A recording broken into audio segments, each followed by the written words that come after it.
girl, give up your heart. I got my hands up. What else am I supposed to do? Tell me where's the love for everything we go through. Mercy, mercy, mercy, mercy. Only God can say mercy, mercy, mercy. Martin Luther King had a dream, but they ain't respecting Jesse up out here, and they don't really respect Obama out here. The lights out, go dark, it's like a nightmare. How do we play the game, but they ain't playing fair? It's going down, Armageddon right here, right now, not on TV, but right here. Put your flags in the air if you don't really care. We need justice, yeah, we need justice here. I heard he surrendered, but we all saw how they did him. Television broadcasts a confused country. I'm a resident of a nation that don't want me. What's done is done, the town erupts in fury. And I'm already hearing about this lopsided jury. Three faces like his, the rest another story. A lot of more need to act more worried. The revolution has been televised. If I sit here and don't do nothing, homie, that's genocide. That we have arrived. And who cares who ain't on our side, cause we on our own. How you preach peace to a family that just lost their own? My Brody gang just banged my line like we gotta do something. All that marching in that peace ain't gonna do nothing. Get my mom sorry, I'm ready to raise the police to let the animals out the cage. Oh Lord, it's time to take a stand and save our future. Like we all got shine, we all got shine. Throwing up our hands, so let them shoot us. Cause we all we got, we all we got. God ain't put us on the earth to get murdered. It's murder. God ain't put us on the earth to get murdered. It's murder. Don't point your weapons at me. Stand up.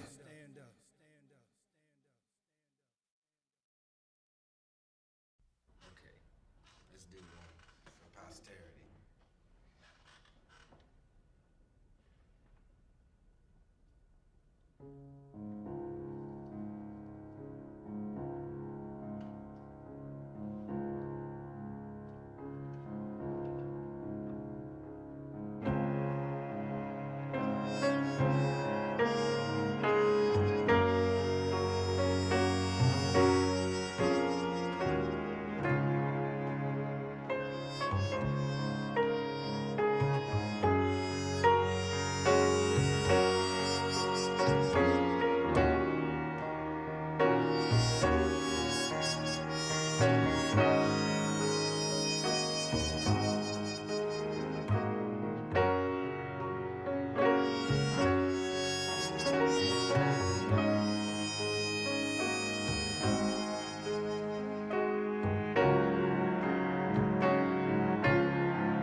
vacuous winter stare, a worn-out version of yourself, to talk too far,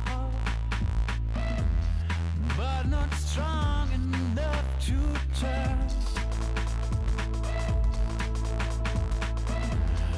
But not strong enough to turn. But not strong enough to turn. This is not what you wanted. Not what you had in mind. This is not what you wanted.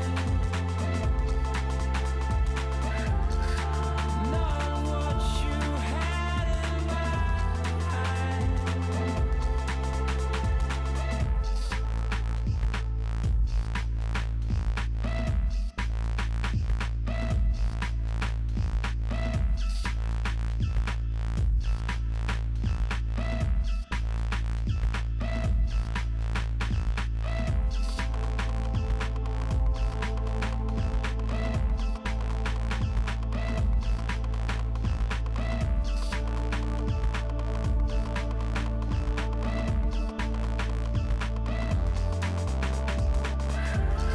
This is not what you wanted.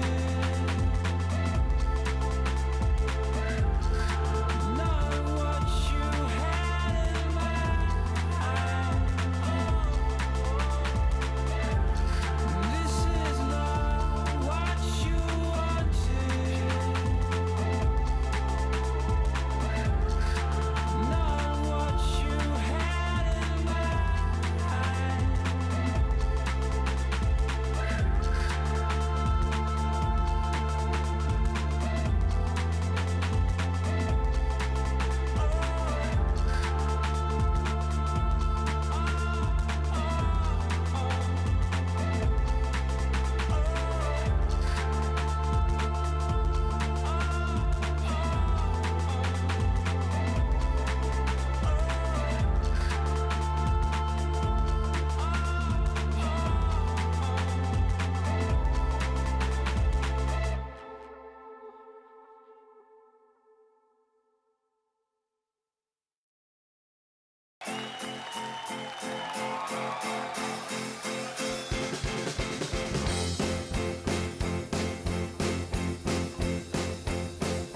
The sun is shining in the sky. There ain't a cloud in sight. It stopped raining. Everybody's in a play. And don't you know, it's a beautiful new day. Hey, running down the avenue. See how the sun shines brightly. And the city on the streets where once was pretty. Mr. Blue Sky is living here today. Hey, Mr. Blue Sky, please tell us why you had to hide away for so long. Where did we go wrong? Mr. Blue Sky, please tell us why you had to hide away for so long. Where did we go wrong?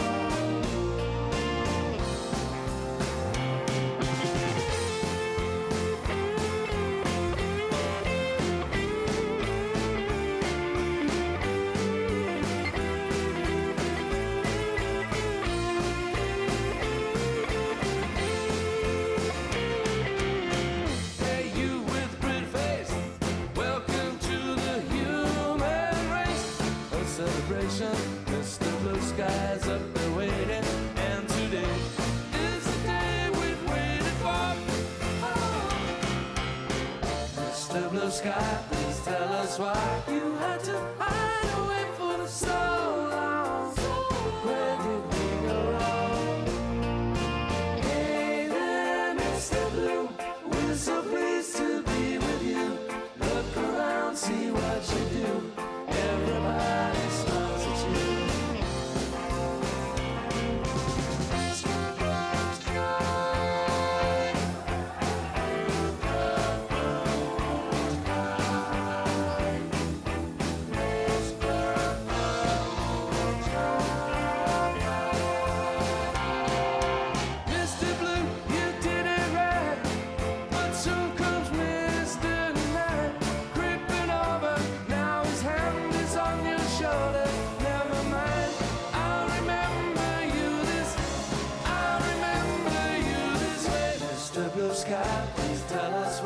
you had to hide away for so long.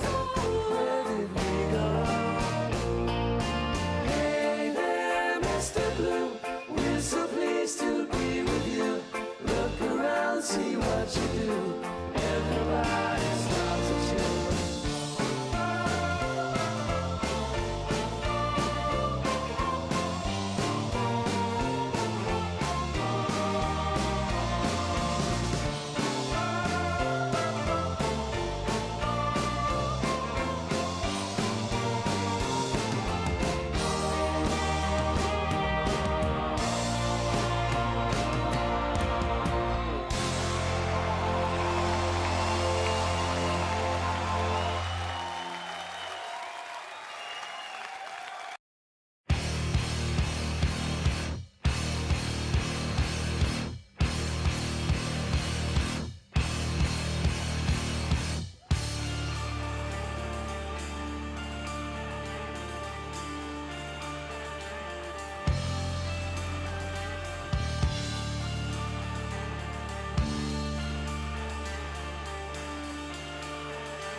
Unfuck the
L'amour est comme l'oiseau de Twitter.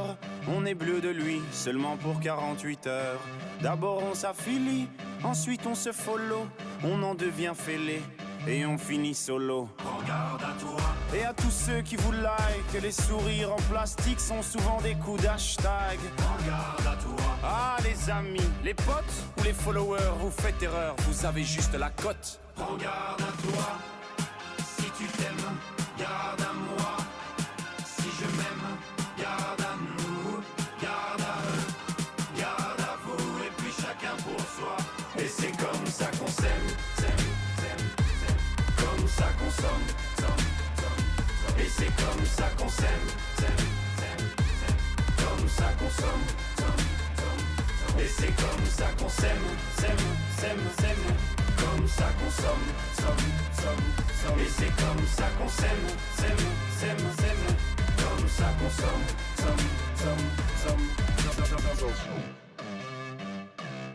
L'amour est enfant de la consommation. Il voudra toujours plus de choix. Voulez-vous des sentiments tombés du camion? L'offre et la demande pour unique et seule loi. Prends garde à toi. Mais j'en connais déjà les dangers. Moi j'ai gardé mon ticket et s'il le faut je vais les changer moi. Prends garde à toi. Et s'il le faut j'irai me venger moi. Cet oiseau de malheur je le mets en cage, je le fais chanter moi. Prends garde à toi. Si tu t'aimes, garde à moi. Si je m'aime, garde à nous. Garde à eux, garde à vous. Et puis chacun pour soi. Et c'est comme ça qu'on s'aime, comme ça qu'on somme, et c'est comme ça qu'on s'aime, comme ça qu'on somme, et c'est comme ça qu'on s'aime, comme ça qu'on somme, et c'est comme ça qu'on s'aime, comme ça qu'on somme. Un jour t'achètes, un jour tu aimes, un jour tu jettes, mais un jour tu payes, un jour tu verras, on s'aimera, mais avant on crèvera tous comme des rats.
I wonder what you got, you rascal, you.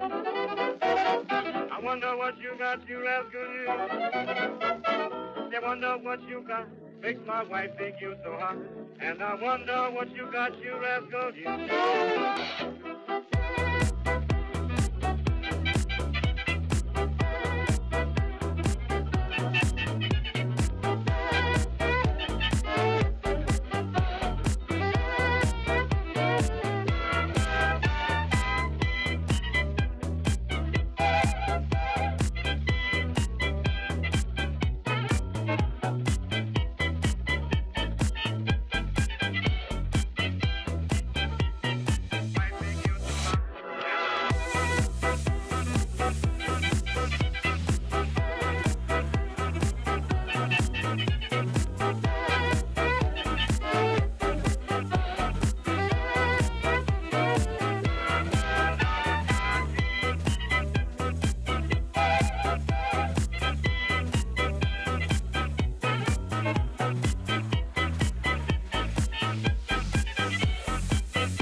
And I wonder what you got, you rascal, you. I'm gonna cut your ears off to you rascals. I'm gonna cut your ears off to you rascals. I'm gonna cut your ears off to and something else that belongs to you. I'm gonna cut your ears off to you rascals. I'll be bad when you dead, you rascal, you. I'll be bad when you dead, you rascal, you. Now don't think I'm telling a story, cause if I don't see this glory, I'll be bad when you're gone, you rascal, you.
Right, good morning.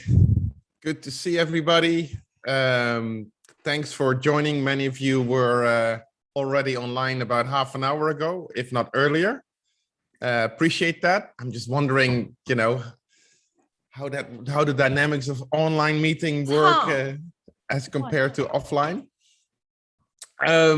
So welcome to the second session in Living Information here at the University of Amsterdam. I'm a bit more explicit in starting this and telling you where you are, because as an experiment, we're also streaming this on YouTube. We're still figuring out the dynamics of all of that, because of course, we're also chatting on Canvas, and there's several people tweeting with the course hashtag. So we're, I think I need 4 computers rather than the one that I'm using now. Anyways, it's going to be fun no matter what. These sessions are Q&A sessions, so I'll give it back to you in a second. You can ask me anything related to media. I'd be very happy, as you probably noticed from Monday, to talk about just about anything anywhere on the planet as it comes to media. If I don't know the answer, I'll be honest, and I'll look it up, study it, and come back to you later. But if I do, I'll try to relate it to what we're doing here in the Department of Media Studies in Amsterdam.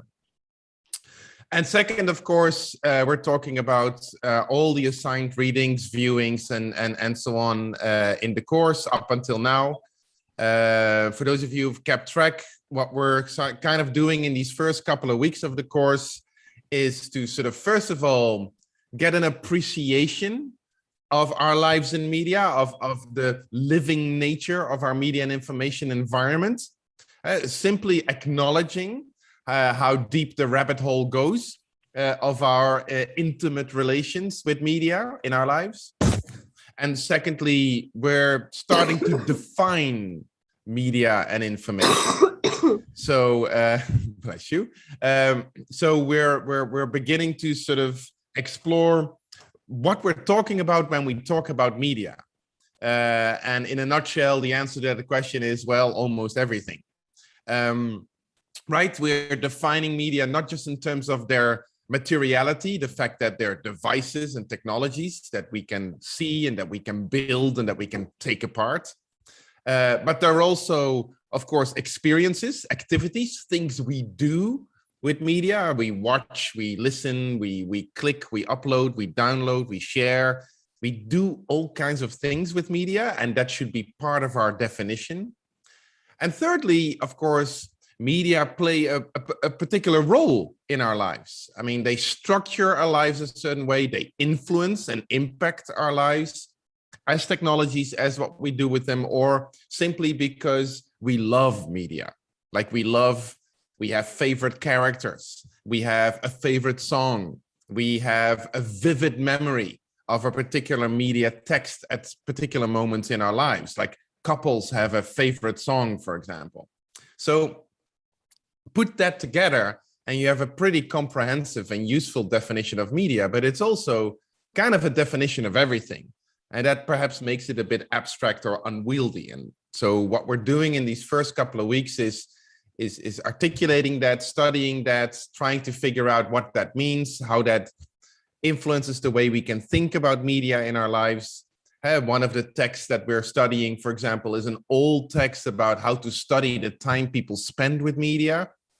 And I'm looking forward to questions about that, and different attitudes people may have towards media, such as technomyopia, for example, or explaining things that happen in the world, either by attributing those changes, those events to media. For example, saying, you know, social media made Americans vote for Donald Trump. And it's a very common claim that is being made during the last two elections in the United States. A claim that is obviously incorrect, but it is an interesting and it's a pervasive claim. So where does that claim come from? Why do we like to explain things this way? Or the opposite, where we look at the world and see things changing and assume that all media do is simply reflect what's happening in the real world. Well, that's not really true either, right? Media are not neutral. They're not just technologies that live out there. No, they're such a fundamental part of who we are and what we do. They cannot but influence us. So how do we navigate through those competing explanations of what's happening in the world, right? Is media causing everything, or is media just following everything? As a good academic, we would say a bit of both, but what does that mean and what can we do with it? So that's kind of roughly speaking the agenda of the first couple of weeks in the course that we're all taking. That's sort of what you should have gotten out of your studies up until now in this second week of the course. But like I said in the beginning, we can talk about just anything, at least as it's relating to media and information. So that said, I'm opening the floor. Who feels comfortable to start to ask a question or raise an issue? Hello. I can do it by those who've raised a hand, and Svetlana is the first, and then Zayan. Svetlana, you want to kick us off this morning? Yeah, hello. Hiya. Actually, I have a question regarding the study guide. One of the questions from the first week. In it, we had to describe YouTube or Facebook through a media-centered or a society-centered point of view. But what's the difference between a media-centered point of view and a society-centered point of view? Great, thanks. So that's a really important question. I kind of addressed it a little bit in my introduction today. Traditionally in media studies, as well as communication science, which is the study of media conducted by our friends in the social sciences here in the University of Amsterdam. But in both disciplines, traditionally there has been a kind of a split, if you will, between explaining whatever phenomenon we're studying. Let's say the rise of political populism, or let's say the popularity of conspiracy theories around COVID. Let's say that's the phenomenon we're studying. You can approach this by either a media-centric or a society-centric perspective. A society-centric perspective on, a lot of people buying into conspiracy theories about COVID, right? That it's, a plot by Bill Gates, or that the vaccine contains nanoprobes that turn us all into robots, or that, well, whatever's happening, ultimately the goal is world control by a small elite. And these are very pervasive and very popular conspiracy theories. And if you want to study them as a media scholar and you follow a society-centric approach, you would assume that these ideas, these conspiracies, kind of live in the world, right? They were there before COVID. People thought in those kind of ways. And people think these kind of things for a variety of reasons. And sociologists would then look at, for example, levels of education, or the extent to which people live in individualist rather than collectivist cultures, or, well, a variety of variables. And you would assume that the role of media in all of this is simply as a mirror. Like, media make visible the conspiracy theories that are alive in society. So that's a society-centric point of view. You assume that your phenomenon that you're studying happens in society first, and only later on becomes visible in the media. You can also flip that entire perspective around. And then you would assume, well, the media make us believe in conspiracies. The way the algorithms of social media work, the way Google and other search engines privilege answers to our search queries that are talked about a lot. And people talk a lot about conspiracies. Hence, conspiracies are easy to find, so more people will read them and buy into them.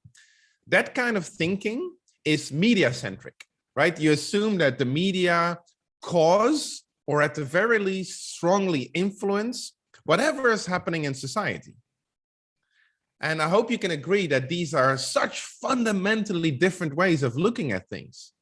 Now, I would argue that generally speaking, there's always exceptions, but generally speaking, what you should remind yourself of is, first of all, that whatever you're interested in, whatever you find fascinating, whatever you want to study, either in this course or anywhere else in your studies, just be mindful of your own bias. Like, whatever you're worried about, or whenever you go to a bar, if we go back to bars again at some point, or a coffee shop, and you start talking with a friend about, and you say, hey, I'm studying media, and they go, what do you think about? That's inevitably a topic. And then you can check yourself, like, is the answer I'm giving a society-centric answer, right? You know, well, this is just what people do, and we happen to see it in media, all right? Or is it a media-centric answer? Well, the specific way media work causes people to act or think this way. So check yourself and be aware of your own biases and perspectives. And secondly, then correct yourself in the sense that the best research and the best theory considers both, right? Because it's, generally speaking, never either or. Things cannot just be explained by looking at society or by looking at media. You have to look at them together in conjunction, which is kind of the point of this course too, is to teach us, excuse me, to think about media carefully, in the sense that the boundary between what happens in media and what happens outside of media is gone. Perhaps it always was, but certainly today it is no longer there. And that raises interesting issues, but also really fascinating challenges for us as researchers. If there is no boundary, then what are we actually studying when we're studying media? My answer would be, well, we study everything. But that's a lot. So that's why it's helpful to know these concepts of society-centric and media-centric explanations. It's a bit of a long answer, I'm sorry, but important to get that right. I hope that kind of helps you, Svetlina. Zayan, I promised you to be second. There's a lot of more hands now, so good morning. Good morning. I just had a question for the last lecture, but I didn't get to ask it. It's on misinformation. So like when you have misinformation, it's like mainly two parts. I would say like the misinformation being like spouted by like whichever media source, and then the second part of it being like blown up and like goes viral, for example, on like any platforms. But like which would you hold like more where would you hold the responsibility, on like the platforms or like the certain spout of like the misinformation, for example? That is a great question, Zayan. I really appreciate that. Thanks. Yeah, misinformation is arguably one of the key issues in the world today. I mean, if you're a media scholar and you want funding for your research, make sure that the title of your project has the word misinformation in it. I mean, it's hip. That immediately should also raise our hackles a little bit. Well, if we're so worried about misinformation, what does that suggest? It suggests that we somehow assume that with the right kind of information, everybody would agree and things would be nice and perfect and happy. And that is an incredibly problematic assumption, because at no time in history did people ever behave like that. So that would be a first sort of general observation. But let's assume misinformation is a big deal. The research up until now suggests two things that really speak to your question, Zayan. So that's why I really appreciate it so much. First is that the dominant source of misinformation around the world isn't conspiracy theorists or crazy people or trolls or the Russians, or if you're in Russian, the Americans. It's our political leaders. It's people in official capacities, directors of medical centers, presidents, prominent politicians. Those are the primary sources of misinformation around the world. And that could be the president of a country, like President Bolsonaro of Brazil. It could be the head of some kind of medical unit or research unit, who somehow got it into his or her head that a malaria medicine is good enough for fighting a global pandemic, or it could be a lot of different things. But it is interesting that the primary source of misinformation isn't people like you and me, but people that we actually are supposedly should be trusting to tell us the truth and help us figure things out. So that would assume that the answer to your question is, well, the primary responsibility is with people in authority, in positions of trust, right? That they should be held accountable, that they should be checking, double checking, triple checking, whatever they put on Twitter, whatever they say during a press conference, and so on and so forth. And so that is kind of a society-centric answer, right? Is that it happens in society first. Some leader says something somewhere, and that actually causes misinformation to spread.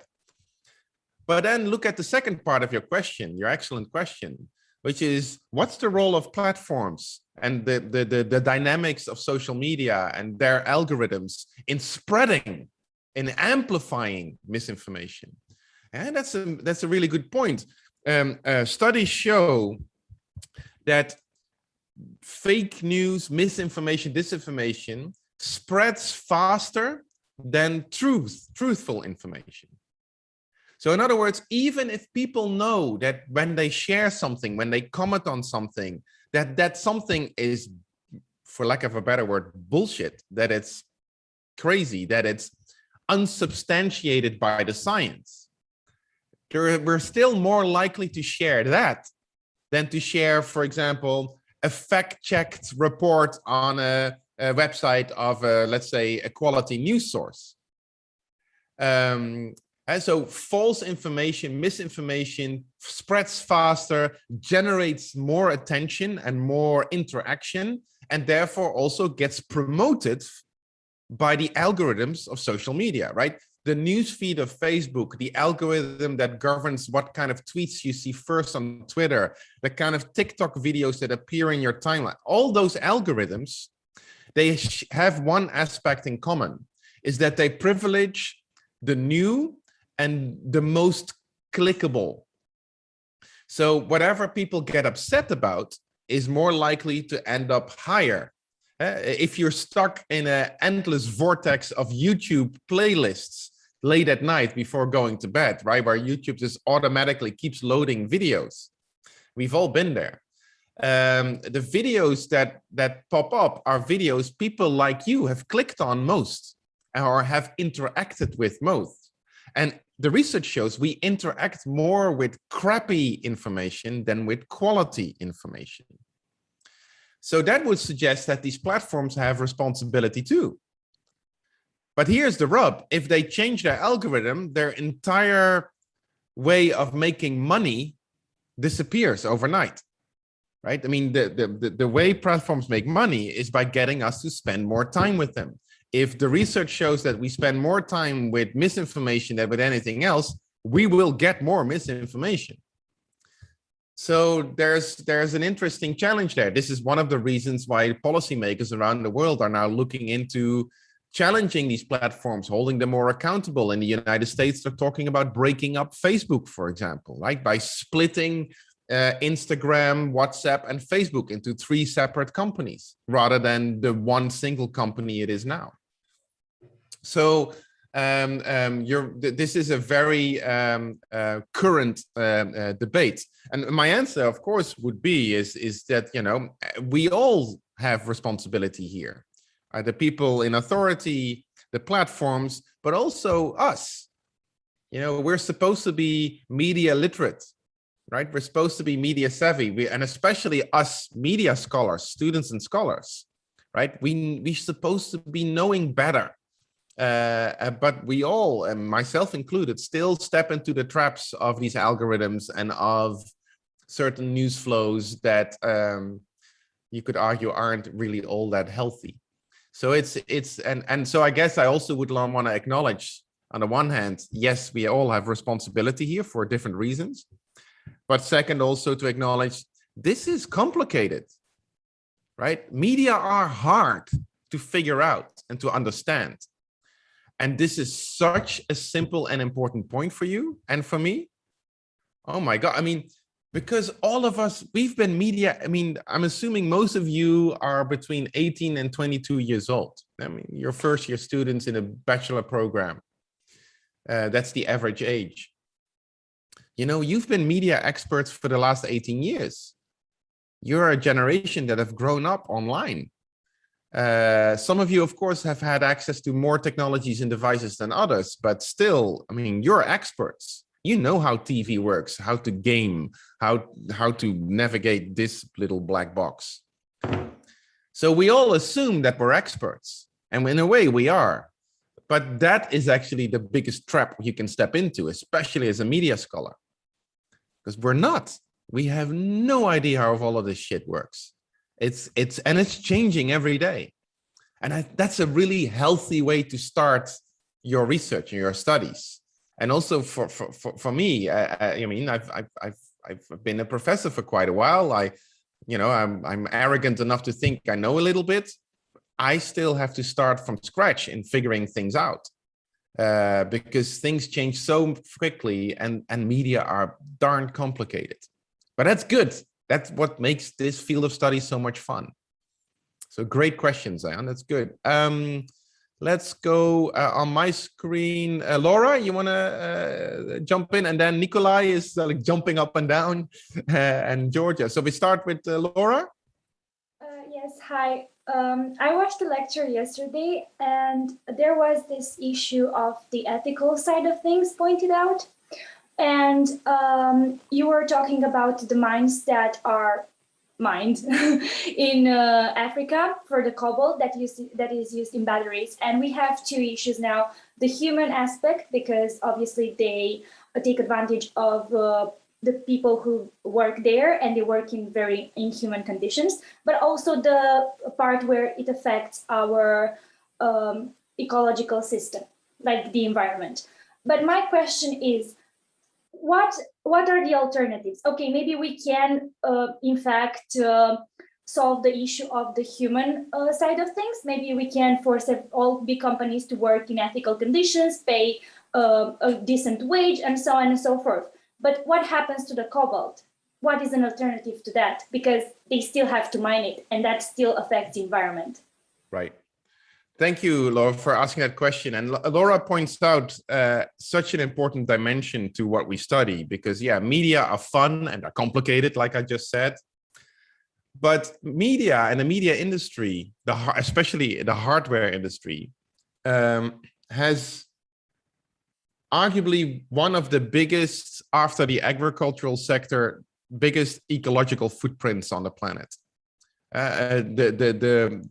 The materials that are in this thing are, to a large extent, very rare, hard to find, and to get them, to extract them from mines through refinery processes in factories and so on, takes an extraordinary amount of not just energy, but also precarious human labor, and so on and so forth.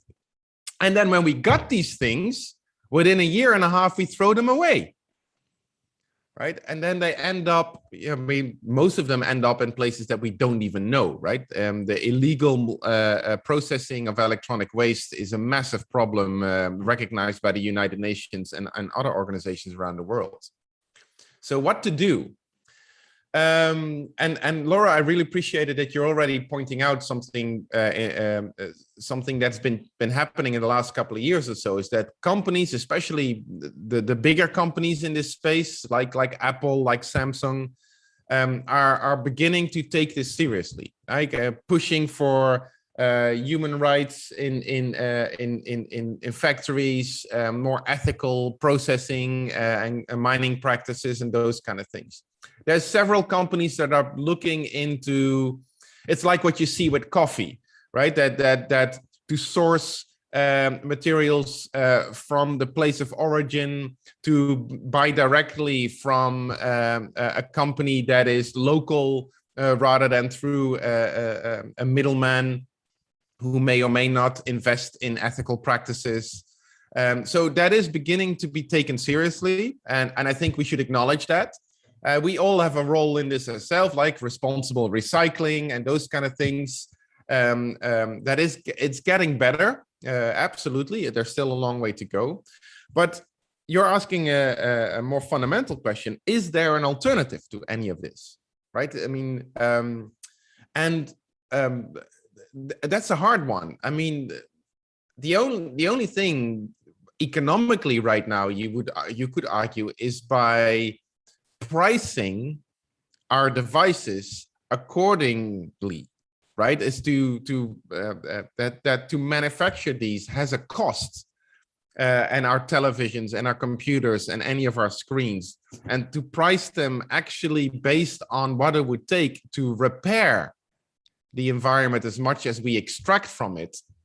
Well, yeah, that would change the world economy quite radically, right? If we actually pay the price of what things are actually worth.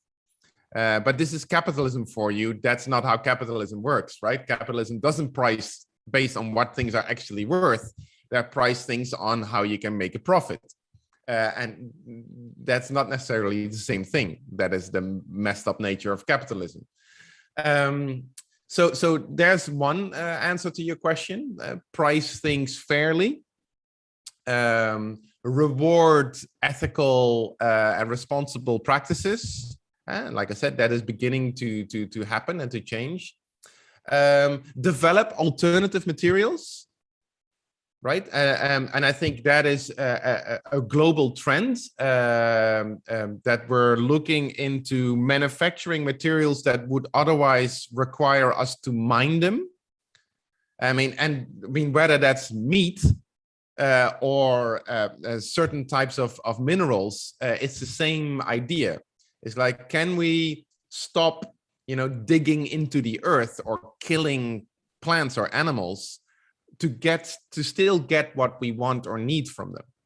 right? And that's a very fundamental question that you also see with the development of new types of plastics and other components of our media devices.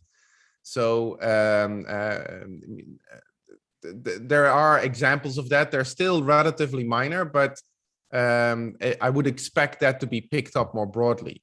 And for us as media students, and I see some really great comments on this in the chat as well. Right? Like for us as consumers to invest more in sustainable devices, into keeping our devices longer, in pressuring companies to come up with ways to extend the life of our devices. I mean, right? I mean, one thing that we can say that all media devices share is something called planned obsolescence. Obsolescence? Yeah, I think that's how you pronounce it. This is a tough word for a non-native speaker. What that means is that these devices are made intentionally to be replaced at some point. Like you'll notice that after about a year and a half or 2 years, your battery life starts to deteriorate really quickly. With iPhones, I wanted to say, yeah, they start acting up as soon as a new model is about to launch. I don't know if everybody realizes that, but I've noticed with all of my Apple products, when a new iPhone is coming on the market, mine starts acting up. So I don't know what they do to it. Yeah, no, thanks, Laura. I appreciate that. It may seem that way, but what is true, it's not an evil sort of like, pre-programmed thing in the Apple device. What is true is that all these devices aren't made to last. Right? They're deliberately made to be replaceable after a certain amount of time. And that keeps the market alive. And some people would argue that keeps companies on their toes, that pushes innovation. Otherwise, we would just have the same shit and never come up with something new. Therefore, also never coming up with more ethical practices. It's an interesting discussion that we can have, but it's not 100% necessary to be like that. So and so we have a responsibility there too. But of course, the most fundamental one would be at the manufacturing side. And like I said, as a media scholar, I think it's important that we combine our enthusiasm for the media with, a critical and an ethical note about what the consequences are of those things that we love so much. Whether it's a film that we're studying or a device whose use we're documenting or data that we're extracting from some kind of phenomenon. There's a material aspect to what we're studying. And that materiality, in other words, the stuff of media, has consequences. So it's just an awareness thing for us at the moment. Yeah. I was promising Nikolai because he was doing a little dance for us on his balcony. Dude.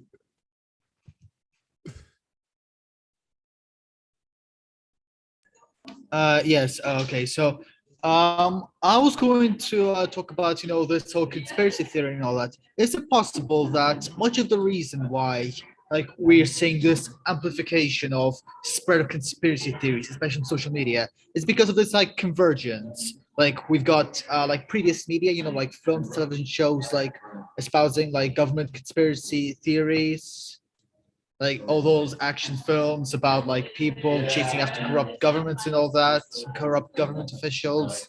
And then we've got previous events, and then we've got endorsement conspiracy theories from people like the screaming Mimi, otherwise known as Trump. Mm-hmm. Oh, Nikolai is still there. You are on a roll. Well, while we're waiting for Nikolai to reconnect, I'm going to try to finish your thought, Nikolai, if you're still with us. Is the convergence of our media culture contributing to an amplification of conspiracy theories?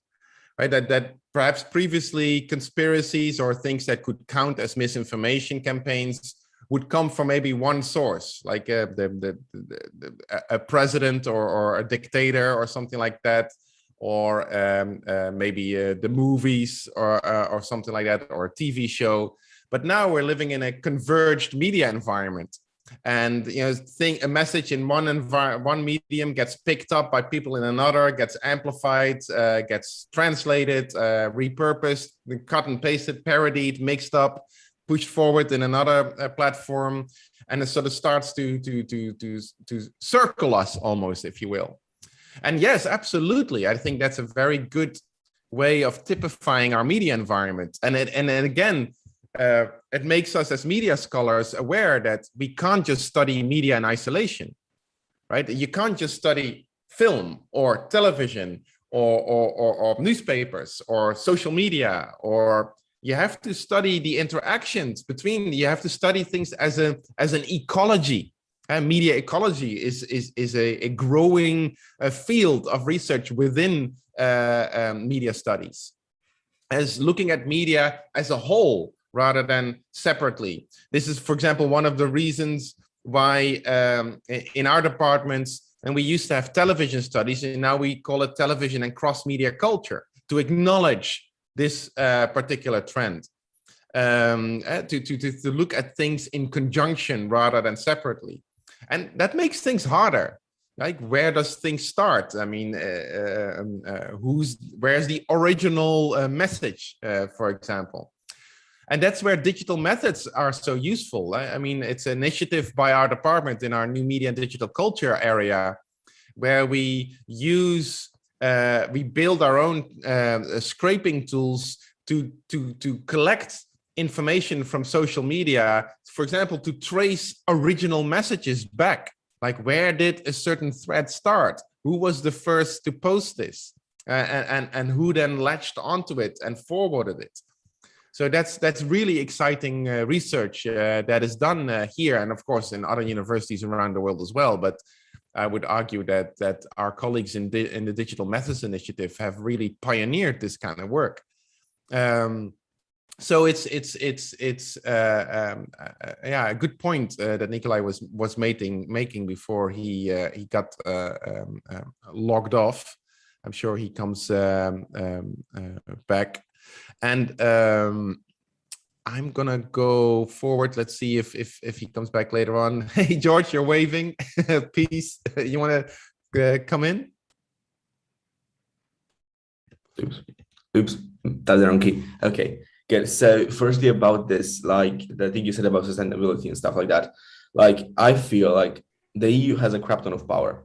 And right now, I don't know if you've seen it, that they want to force manufacturers to produce pods for longer, like 5 years, if I remember correctly, and they're really kind of against it and provide software support. Maybe we should also force them to properly dispose of the devices that they produce. Like, I know that Apple marketed this, so that's why I know about it. They have this like robot guy that just, like, when you take your phone back to Apple to trade it in to get a new one, they either resell that if it's in a good shape, or if not, they recycle it. Right. And like they use, like in most new Apple products, they use 99% of recycled aluminum from the old ones, because I mean, I swear to God, they use most of the world's aluminum in their products. And then another thing, like, this is my question about like those things that started showing up during the pandemic with the certified information. Are there like any studies that show the effectiveness of those in convincing people with the bias, like conspiracy bias, something like that? Good. Two excellent points. I appreciate that nuance, George, and you're highlighting something we'll talk about this later in the semester as well. But what is interesting is that you could argue that there is a trend around the world where we as consumers of anything, but let's in this case look at consumers of media, of consumer electronics, are becoming more critical and more reflexive on things. I mean, the reasons why companies like Samsung and Apple are investing in recycling and refurbishing is, I mean, look, I don't buy into the idea that these companies are intrinsically evil, but they are primarily interested in the bottom line. So on their own volition to just invest heavily in sustainability, they need a little push. And that push is increasingly coming not just from policymakers or regulators, but from us. And that is, I think that's really encouraging. I mean, it shows that we're becoming more literate, not just about the media that we use, but also the technology that is involved and what that means to, for example, our planet. So I'm hopeful. And one study that I want to quickly mention, a project that was done at one of the universities I used to work at, the University of Southern California in Los Angeles in the United States. They looked at recycling practices of consumer electronics, of televisions and computers and mobile phones. And as you may or may not know, most of these devices end up in Africa, which is also where most of their minerals are mined. Like in places like Ghana and especially in West Africa.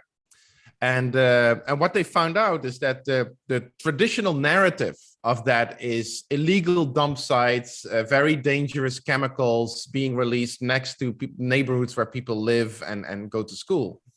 And so it's another sort of colonial form of exploitation. And while that is certainly a valid critical perspective, what they also found is that around these dumps, an entire informal economy started to emerge of people reappropriating technology, building their own computers and distributing among the community, creating works of art. In other words, they just reminded us that the poor people in Africa aren't the poor people in Africa. They're human beings like you and me, figuring things out and making things work.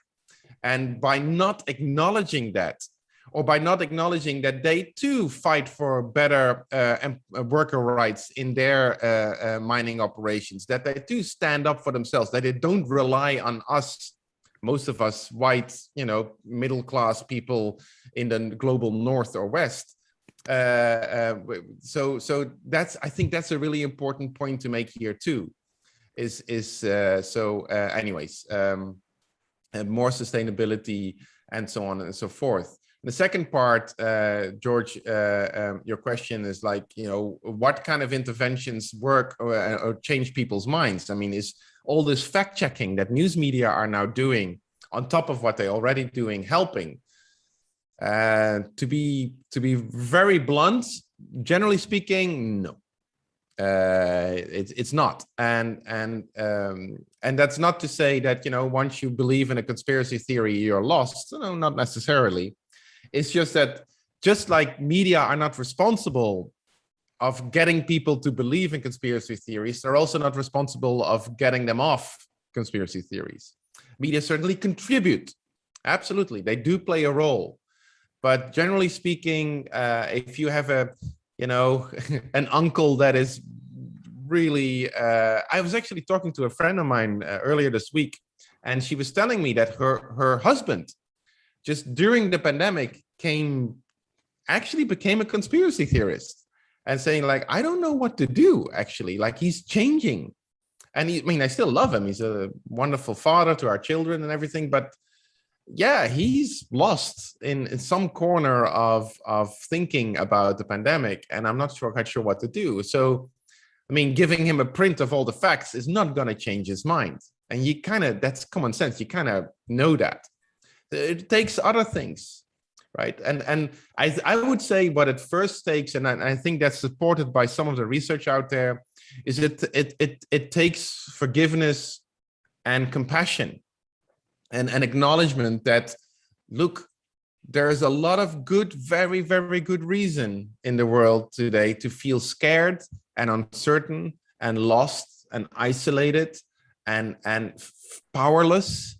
All those feelings are perfectly legitimate. And those feelings, in combination with having little or no control or expertise to evaluate the information that's circling around the world about, for example, COVID, makes it quite likely that people start buying into ideas that aren't necessarily scientifically supported. And that's not crazy. That's not weird. That's not like, oh, those poor, stupid people. No, it's like perfectly understandable. And I think that's where it should start. that kind of compassion for ourselves and others. That's, I think, generally a good mindset to have before you study anything, to not judge, but to ask questions and be kind. Okay, that was the hippie moment this morning. Let's go to more hard-hitting critical stuff. Who wants to ask the next question? Eduardo, I've seen you for a while in front of my screen. You want to pitch in? Hello. Yes. Hello. So today I was on my train from Rotterdam coming to Amsterdam, and I was watching the launch of the Inspiration 4 rocket. That it was the first mission to space with just normal people, like not expert astronauts. Right. And it came to me the same concept that Ivan Illich probably had when the computer, they wanted to actually use a computer and make it accessible and understandable to people. And sometimes got me with the idea that SpaceX and the idea of rockets and space missions are actually kind of doing that, trying to make them as accessible to people and friendly to human beings, so we could like interact and start thinking how humans will interact with this kind of incredible devices that take you to space. Kind of this concept is repeating itself, but instead of the computer, it's with a rocket that goes to space. So that was kind of wild for me to look at this, like say, hey, normal people is going to space. They want actually to make the same thing that Ivan Illich did with a computer, trying to normalize the space flight to humans. That's such a beautiful observation, Eduardo. And for everyone, I hope you've had a chance to read that as well. If not, and it speaks to something really fundamental for us as media scholars too, is that, the devices that we surround ourselves with, right? The computers that we're all looking into at the moment, our mobile phones, our TVs, all that stuff. And then the software that makes all this stuff run, the Zoom or Skype or YouTube or Facebook or your operating system and all that kind of stuff. None of this is value neutral. Like all of this stuff has been imagined, designed, engineered, programmed, built with ideas about who we are and what we are supposed to be doing. So one critical question that we can ask as media scholars of the media that we study and that we use is, what is it trying to make me do? What does it want from me? And there's this really fun book written by Kevin Kelly, an American entrepreneur, called What Technology Wants. And it's to look at your devices and say, what does it need me to do? What is it gently pushing me in what direction? And that's a lovely question to ask of any technology, because it recognizes that technologies aren't neutral. They're not objective machines that, hey, you do whatever you want. No. You do this. And like the first remote controls didn't have an off switch, right? You were not supposed to switch your TV off. You're still not supposed to switch it off, but to standby. So technologies aren't neutral. And if technologies aren't neutral, the next question becomes, what do we want our technologies to be? Right? You can make technologies in a way that push people just to be consumers. Sit back, shut up, and tune in. That's, of course, the original mass media were like that. They were like, sit the fuck down and shut the fuck up media. Here's a book, shut up, go sit in a corner. Here's your newspaper, go away. Here's your TV programming, sit down, eat popcorn. Don't bother us with anything. And of course, today, our media are very different. They're like, come, lean forward, type, add, share your life, share your data, be part of this, participate, upload, comment, like, favorite. And engage. That's one way of seeing what technology wants. But then the other way is like, what technology could help us do. And that's, Eduardo, where your observation comes in, is this the beauty of Ivan Illich's philosophy from way back in the 70s, is that technologies could be, on the one hand, things that make us better, you know, consumers or citizens or whatever.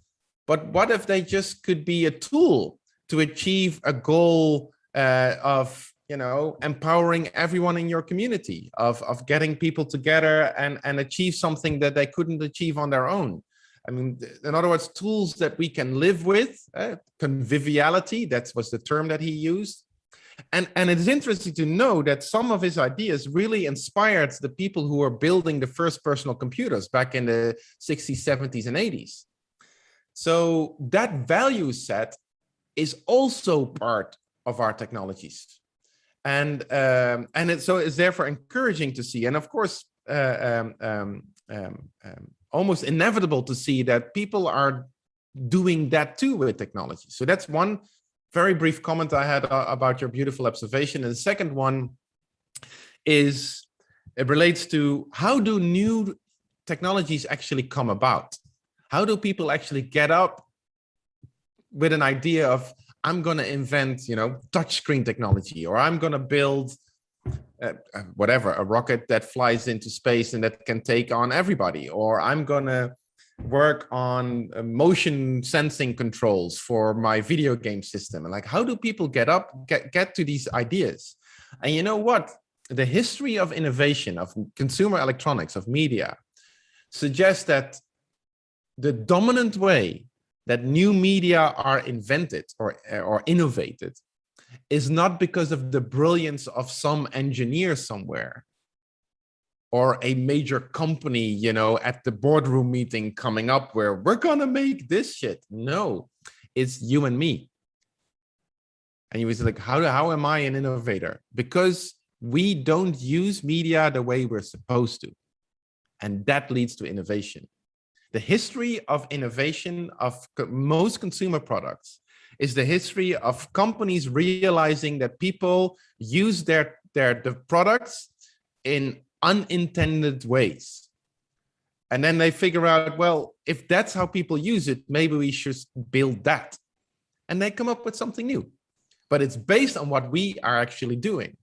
And that's fun to imagine too. It's like, how many of us read manuals of anything? My guess is close to zero. That means that none of us use this the way we're supposed to. Maybe to some extent, but we're doing a lot of stuff that wasn't intended by the people who designed and programmed this. And we don't even know all the things we can do with our phones, or with, you know, Microsoft Word, or with anything that we're using. And so we're figuring shortcuts. We're having our own little quirky ways of making things work on our computers or whatever. And that in turn leads actually companies to build new things and to innovate and to upgrade the software or whatever, is to accommodate our innovation. So we actually have quite a lot of power that don't even realize. And innovations are generally not based on the brilliance of, you know, with all due respect, Steve Jobs or any of those kind of people. It's based on what you and me are doing on a day-to-day basis, which is kind of cool to think of. Thanks, Eduardo. That's a lovely thought that you threw in there. It's great to hear. Antonia, you want to pitch in? Yes, hi. My question is about a little bit of Truman Show and the material life, because I think we're living in a material world, and in Truman Show, Christoph buys Truman's life even before he was born. And do you think that we would have been living in the Truman Show if media weren't profitable? Because media are not only entertaining us, they are at the same time gathering our data, and that's bringing income to the big companies. Maybe if media were not profitable, no one was going to invest in them. Yeah, it's an interesting question, right? I mean, and what is really valuable, Antonia, about your point of view is that it reminds us of how a society-centric explanation really helps us understand things. Like you're pointing out to the fact that, yeah, we can talk about how powerful media are, but if they wouldn't be profitable, would we still have this conversation? Pointing towards an economic explanation for the role that media play in our lives. And I think that's a very valid point. And you know, how the market works and how money is made is such a crucial element of a critical perspective in media studies. We call this the political economy of media.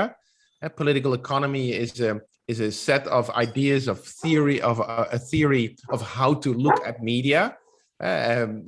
In a nutshell, it means follow the money, which is what you did with your question. So that's great. On the other hand, or next to that, you can also appreciate that the reason why media are so popular is, yes, in part because they're so profitable, but also because they speak to a very fundamental aspect of our humanity, which is that what makes us human, in part, is that we want to connect to others. Right? On a fundamental level, we are social animals. We want to hang out with others. We want to feel that we belong somewhere. And we want to know what, you know, we want to be seen. We want to be recognized for who we are. I mean, those are the most fundamental aspects of our common humanity.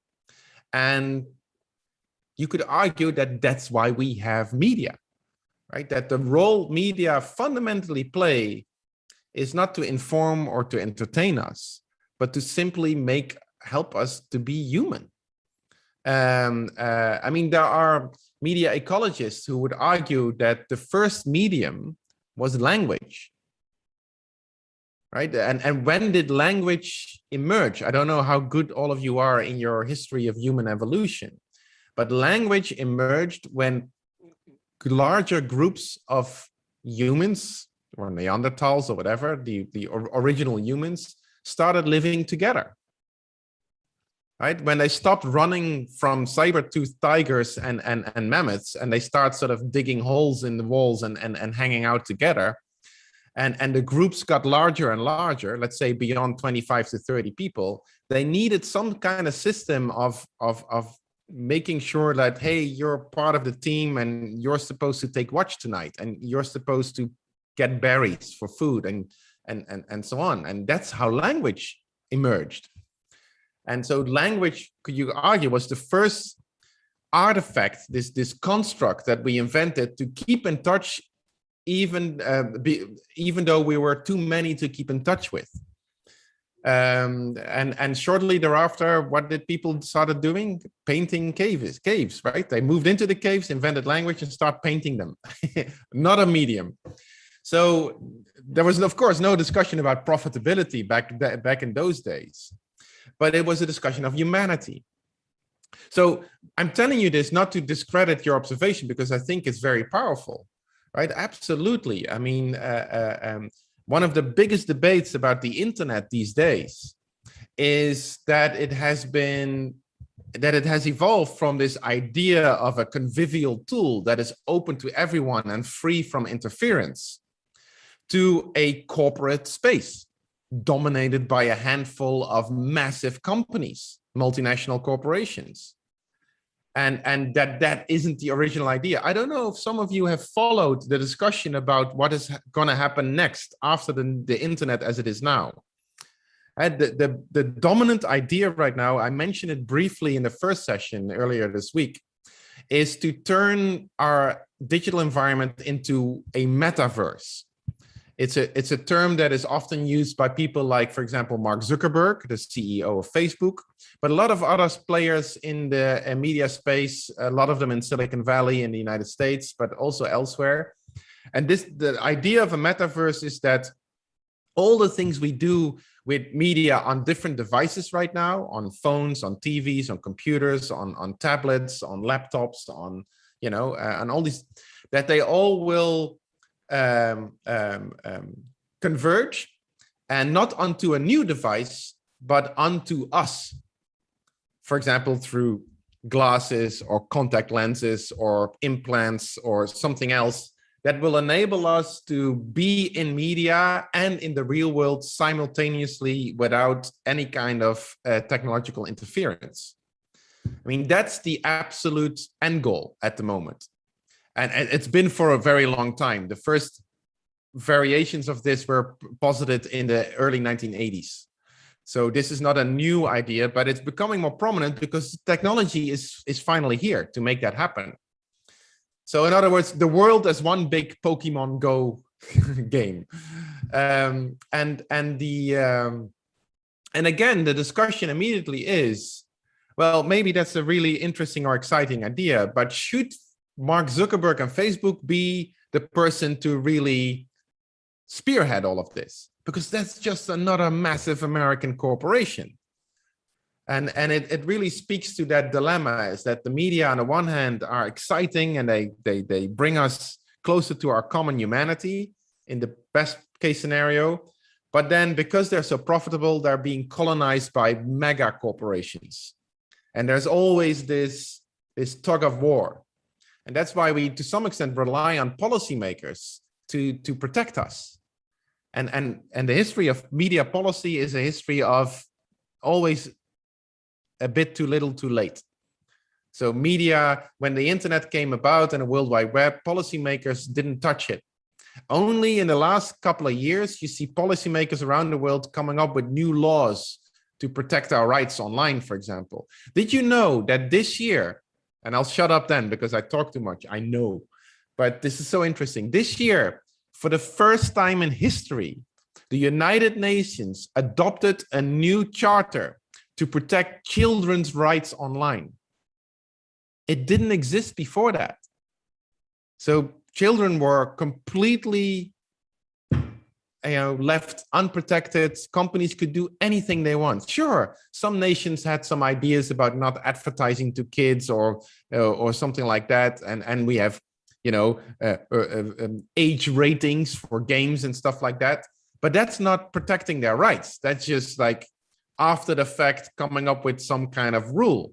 But the fundamental idea that children have rights to a safe and lovely and fun experience when they go online was new. And it's only this year that they finally got around to saying like, yeah, maybe that's a good idea.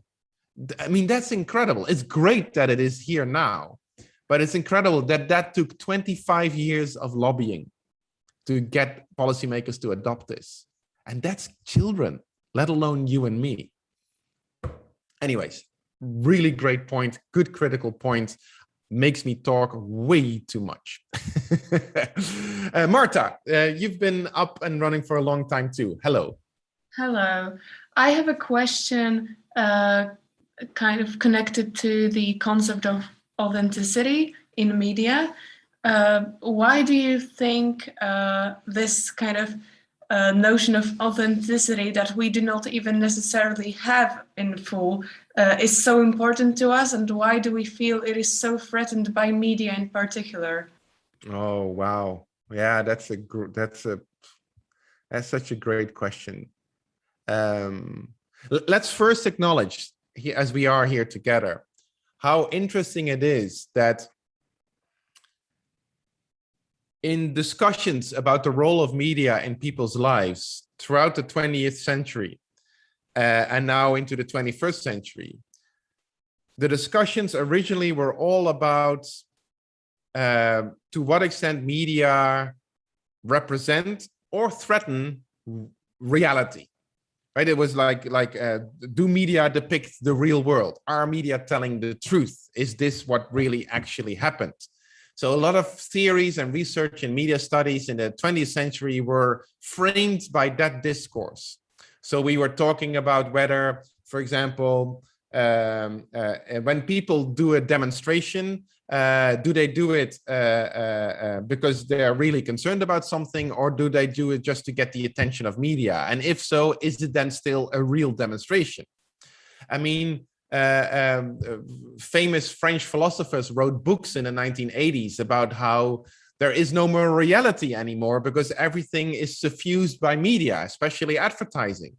I mean, Jean Baudrillard is a great example of a French philosopher who wrote a book in the 1980s that became the inspiration for the Matrix movies, right? Where he claimed that we've lost touch with the original idea of reality, right? There is no reality anymore.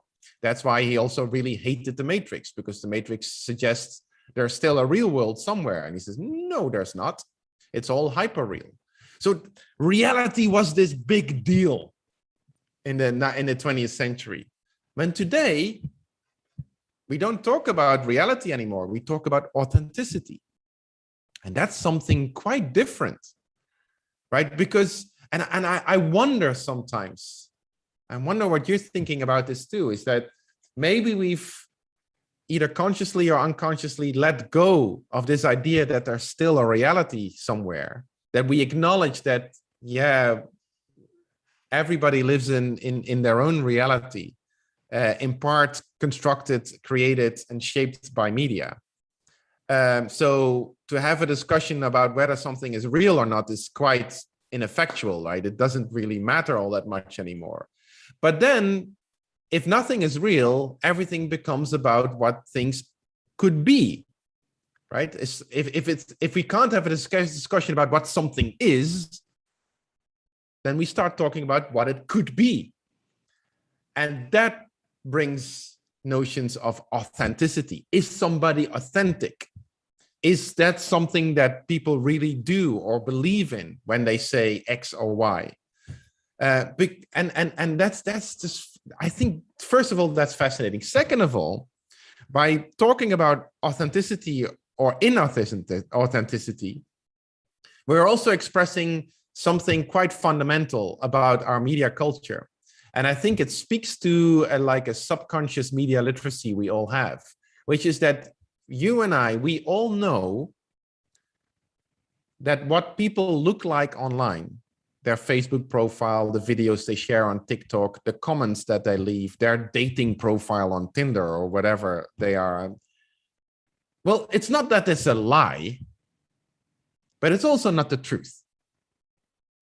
It's kind of in between, right? And slightly better than we really are.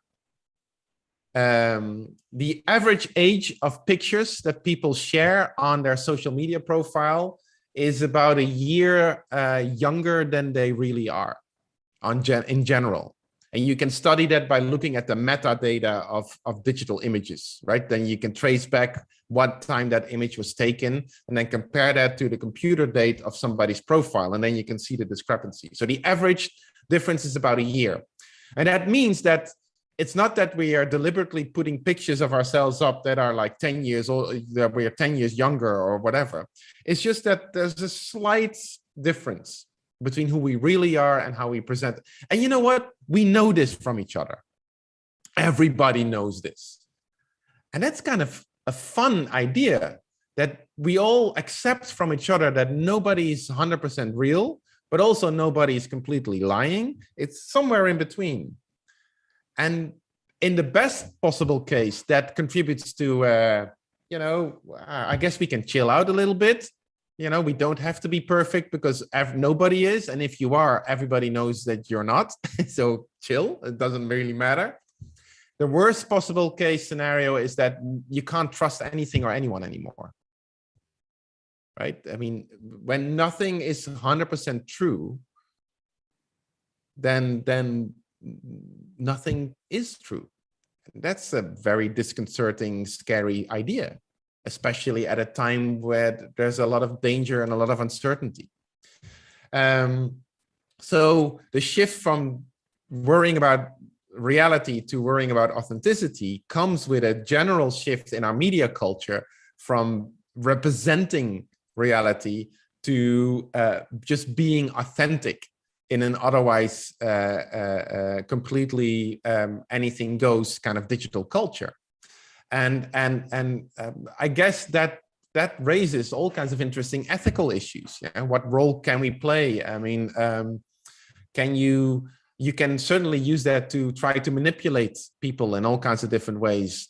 But at the same time, you can use it to tell really compelling stories that give people a reason to engage and to take action and to band together to create a better world.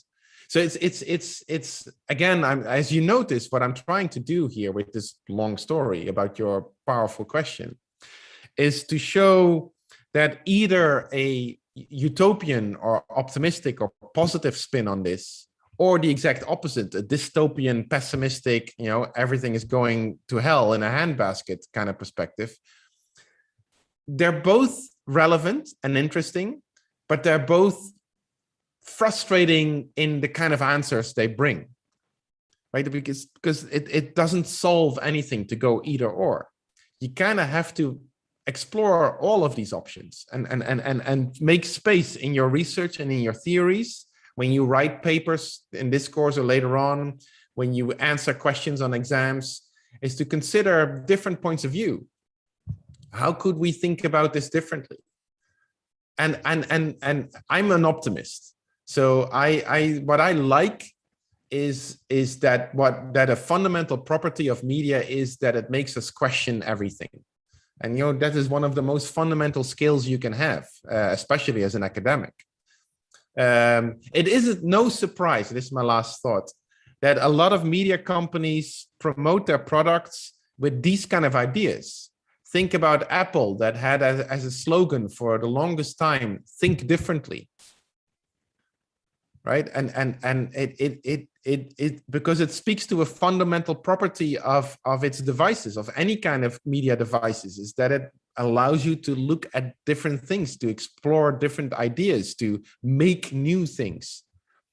And that is unsettling, I think, and at the same time exciting.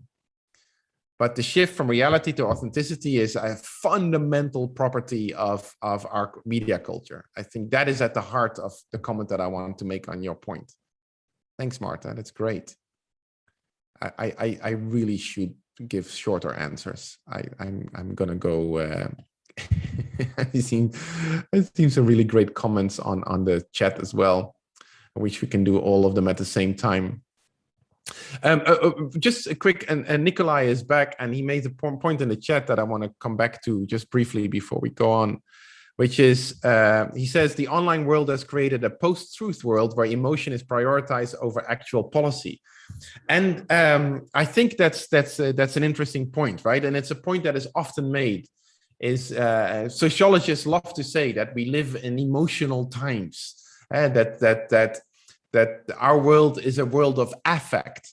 Affect is a fancy academic term for emotions that you haven't labeled yet. So you feel something, but you haven't figured out whether that feeling is, sadness or frustration or anger or desire or whatever.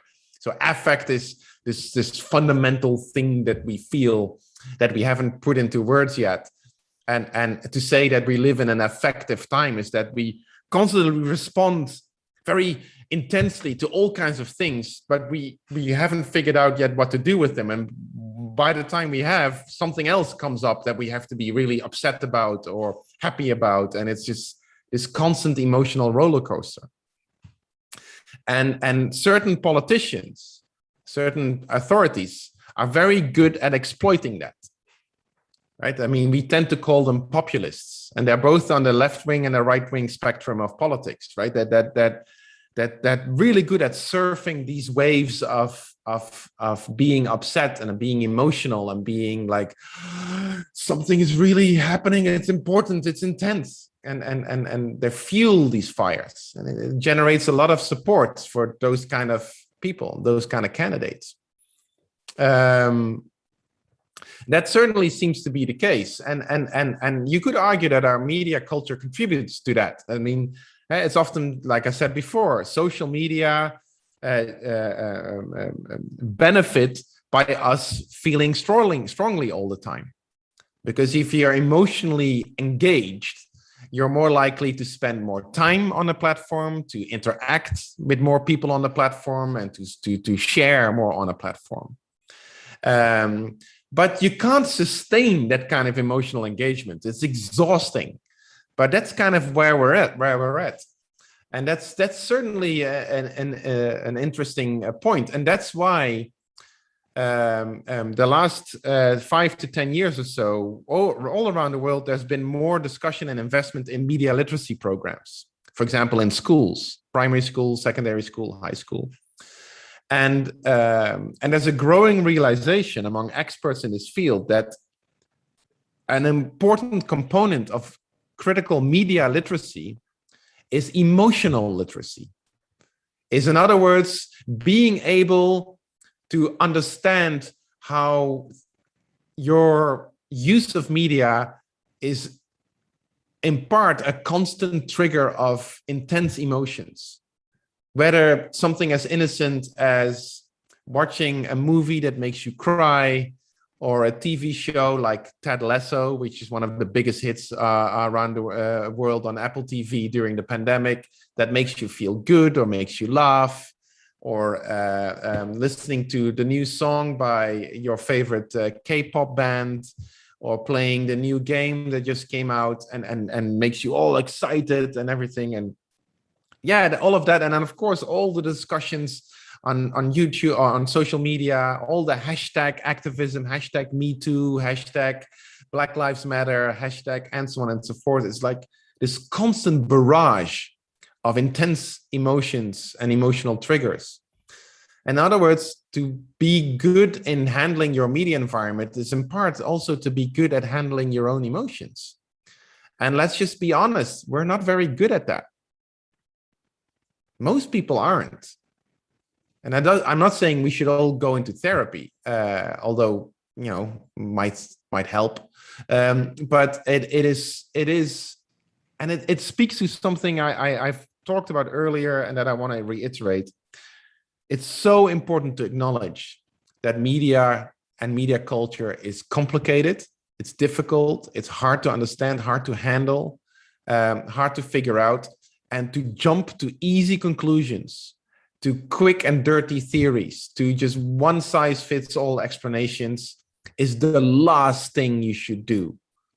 And yes, it's powerful to say, this is a post-truth society and that's why this and this, and it's good. Hold on to that. Important point of view. There's about 5 or 6 other theories that are equally valid that also explain what's happening. And so it's, I mean, yes, a post-truth society, as a good sociologist would say, also produces a community that is more than ever invested in facts and truth. And I mean, one of the reasons why trust levels in news media around the world have risen this year is because people were fed up with authorities spouting lies. Like, I'm not going to listen to my president anymore. I want to find out for myself, and I'm going to turn to reputable news sources. So that's interesting. So there's an interesting sort of complex balance constantly being made in our media environment that we have to stay aware of. Okay, I'm talking too much again. Naz, you've been raising your hand for a while too. Could you? Hi. So my question is quite similar to Laura's, but I'll ask it anyways. Good. So we learned that media raise all kinds of ethical issues, and my question is, would it be correct to consider fairness and ethics as a concept when we think about while people like us who are very lucky in a sense have almost full access to every technological artifact, and people who are obligated or don't have a choice but to work in the mines that mines where like the batteries of our technological artifacts come from, don't have that interaction with media and don't have that chance to connect with media on a deeper level. And if so, what can be done to like reduce this unfairness or ethical issues? Thanks, Naz. I appreciate you raising that issue, and it needs to be raised regularly because it reminds us of that great line from Spider-Man, right? With great power comes great responsibility. The fact that we do have access to computers and to the internet, and that we can buy the new iPhone, or that we can study at this university and all. I mean, yeah, it's a statement of profound privilege, absolutely, and that comes with that gives us power in all kinds of different ways, and with that power comes responsibility. I would hasten, though, to add that we shouldn't buy in too quickly to notions of individual responsibility for systemic problems. Right? I mean, like climate change, for example. Yes, of course, you should recycle, and yes, you should try to make your household as sustainable as possible. Absolutely, of course, and eat less or no meat and all those kind of things. Yes, buy local, absolutely, but that in and of itself doesn't change, what's happening to the climate at all. Right? What climate change needs is a systemic solution where everybody works together, especially the main polluters and governments and policymakers, the main actors in our economy, all the way down to you and me. It is a systemic issue and it needs a systemic solution. And the same goes for media. Right, and so I mean we have a role to play. That when we replace our devices, to make sure that our old devices are recycled responsibly, or that we at least try to extend the shelf life of these devices as much as possible. As scholars, to have critical awareness of what's behind our media, and to acknowledge that and to recognize that, to call on to people to take that into consideration when making claims about media or explaining things about media. So that absolutely we have a role, but then there's a general, more systemic notion of how does the life cycle of media devices, how can that be made more healthy and more responsible, and to invest in that, not just as individuals, but also as companies, as policymakers, and so on and so forth. And that just doesn't happen on its own. I mean, that requires our active engagement in that. And we have that role, we have that power. Like I said earlier, things change not because of the brilliance or the activism of one person, but because of a lot of people participating in it, and that's us. So it's and that's the reason why I'm raising this issue in a text that I ask you to read. I mean, it's a source of frustration to me as a professor that when you read media studies handbooks all over the world, only rarely do they address this particular aspect of media, and that's beginning to change now, because it's part of our responsibility. So the answer, the long and short, is that responsibility lies at all levels, and that we are living in a kind of world where it's easier to see that the most fundamental problems are problems that escape the agency of the individual, right? Whether it's climate change or the refugee crisis, whether it's electronic waste and those kind of things, whether it's, I mean, you can come up with any kind of major issue that dominates the headlines of the news in any country and realize, well, or COVID, right? These are things that have little or nothing to do with national boundaries. These are things that truly connect us all. And so media play a fundamental role in all of that. And that gives us a shared responsibility, which is, and I think that's the real exciting part of our media culture, right? Is that whether we like it or not, we are drawn into these global debates. It's almost impossible to avoid them. And a very famous scholar once made the argument that what our media culture is doing, it's changing us from consumers to witnesses. Right? We're not just consuming images on television, we're witnessing the lives of others. And some of these others are incredibly less fortunate than we are, because they are in the middle of civil wars, or they are in the midst of uprisings, or they're in the middle of, like with Black Lives Matter, of being shot and killed by their own police. And we are seeing this live on the feeds of our own social media profiles. And the argument is that if you're a consumer, you could be excused, right? Because you're zapping from a new show to a new Avengers movie to a commercial for Coca-Cola. I mean, what responsibility do you really have? But as a witness, you actually have responsibility. You can't just witness and do nothing. I mean, if you see somebody in a traffic accident, do you just stop and go like, oh, that's nice, eat a couple of crisps and move on? No, you call 911. You hope that that person gets help, or if you are capable, you go in and help. So witnessing brings responsibility, and that's kind of an exciting element of our media culture. It makes it also much harder to, and a bit frustrating, like, you know, how can we do anything? It's just overwhelming. So I'll leave you with this one thought about this, that a famous philosopher called Zygmunt Bauman passed away not so long ago, a Polish philosopher, made the argument that in our media culture we live, he called it, in the age of universal comparison.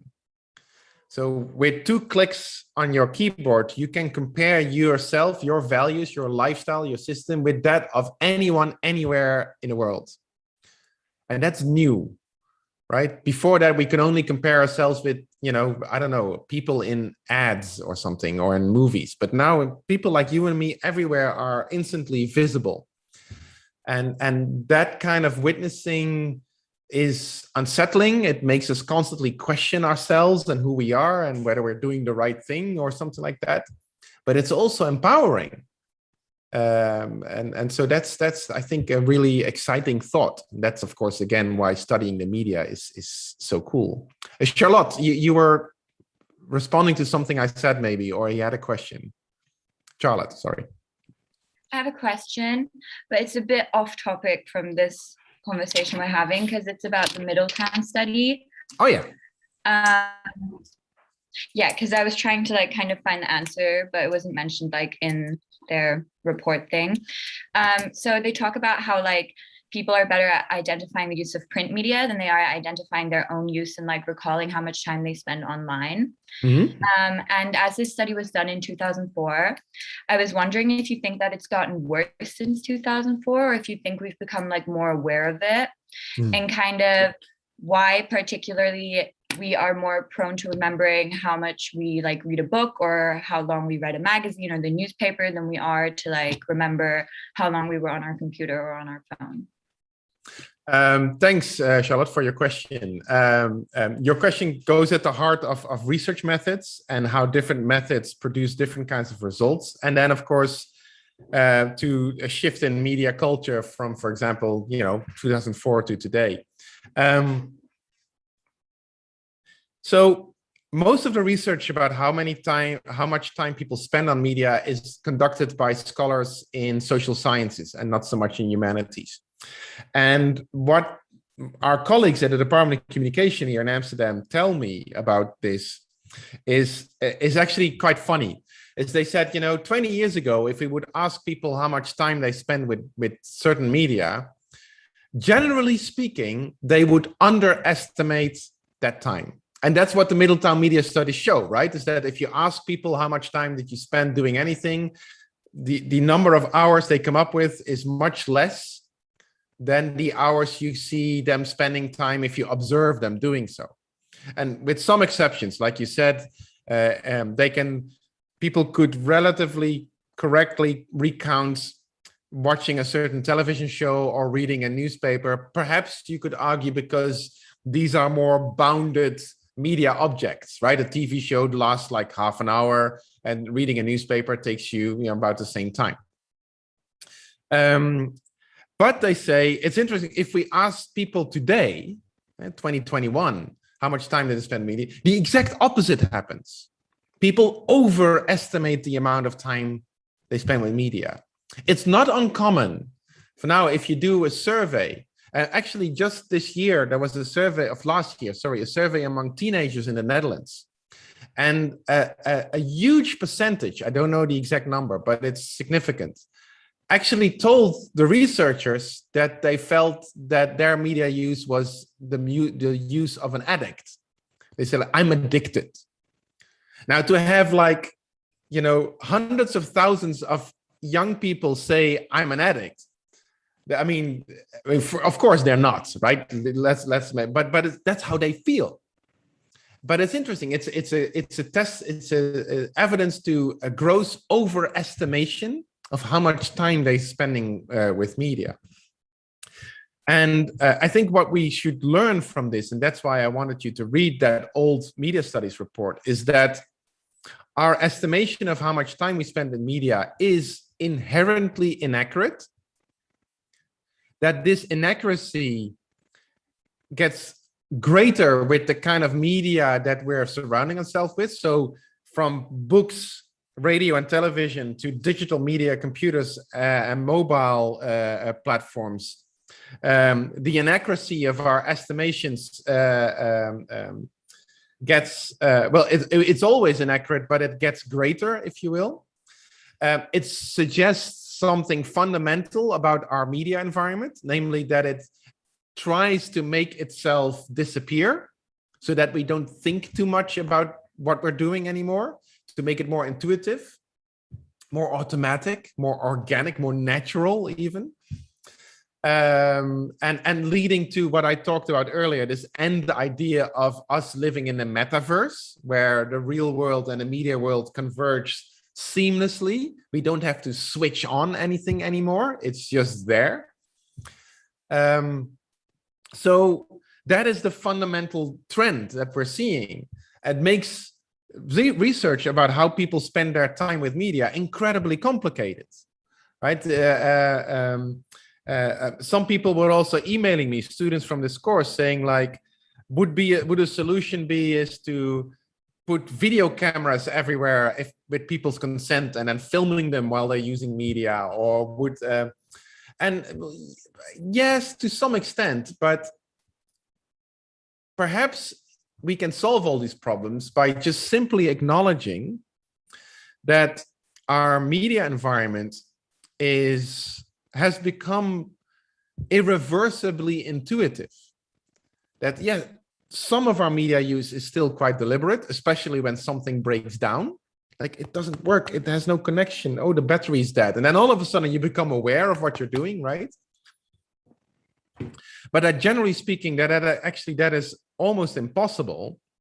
And that we start thinking more creatively about how can we then study media in that context.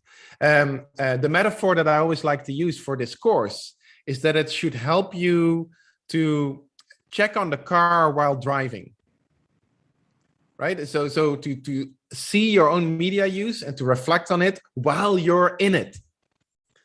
The illusion is that we can sort of step away from it and look at it dispassionately. And I think, well, maybe at least for this course, we can let go of that idea and say, no, I'm in the middle of it. I'm a product of my media as much as my media are a result of what I'm doing. That happens at the same time. I am just as influenced by media as I accuse other people to be. And from that point, we then can start thinking about, okay, how do we study this then? What kind of questions should we be asking? And that's the next level would be not jump to easy conclusions, be compassionate and forgiving for yourself and for others of what they're doing and the mistakes they're making in media, and explore all the different ways we can make sense of this. And that is the typical sort of humanities-based approach to this, where we look for meaning and to acknowledge that people have different experiences in different contexts, and all of that contributes to what media are to them. And I mean, I think that's our job. That's what we do here. Not to find out the truth of anything, but to find out all the different truths that are possible. And then perhaps also to find the best ethical way forward, right? That I think that would be, I realize these answers are quite generic yet at the moment, but it's only the first course, right? You still have 3 more years to go. But thanks, Charlotte, for your question. I really appreciate that. Lynn, would you like to ask your question? I'm sorry, you were typing. I'm interrupting you. Okay, hi. So Hi. I want to ask the questions about like the fandom culture that you talk about in the lecture form, because I really, I mean, from my personal experiences, I really think that the fans are like really, as you say, the co-creator and the contributor, like that keeps the fandom alive and like encouraging the making of sequels and everything else. So I want to ask two questions, but I mean you already answered one. That are there any common, like any known common motivation for people to be interested enough that motivate them to join and contribute to a fandom? But I think you've already answered that.